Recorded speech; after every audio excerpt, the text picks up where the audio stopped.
I was reading today, folks, and I don't know what truth is in it, that old Nigel there, Nigel Farage, has come out and said the puppet masters behind the Tory party in 2019, just before the general elections, tried to bribe him and his party to step aside at the elections to give the Tories a chance to win the general election, which in the end happened.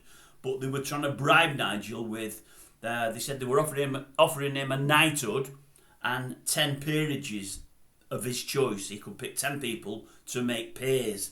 Anyway, for that, they wanted him to step aside. He said, no. Very, very unhappy. He said, no, you're not going to bribe me. I'm not going to be bribed with anything like that. Anyway, he rung up or tried to get hold of Boris Johnson and wanted to have a right pop in indefinite terms.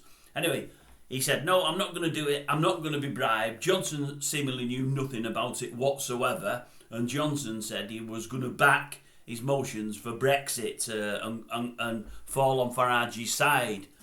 He said, well, if you do that then, I don't mind us stepping aside. He said, at the end of the day, that's what we're all about, this party. We want to get Brexit through and want to get it all sorted. If you're prepared to do that as a party, we'll walk away from the elections. And so they did. But that isn't the story. The story is that people behind Boris's back, the kingmakers there, as I say, approached Tice, I think it is. Is it Tice? I think it is the guy that runs the party now, and said, let Nigel know there's a knighthood in it for him if he steps aside. And there are those peerages. You know, he can decide who he wants to do that.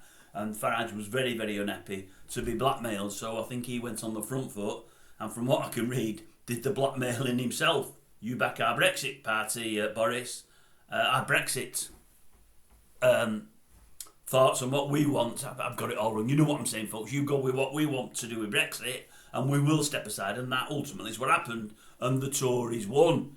They're not going to win anything this time, I don't think. That one's dead and buried, I think. Anyway, that's all from me on this one.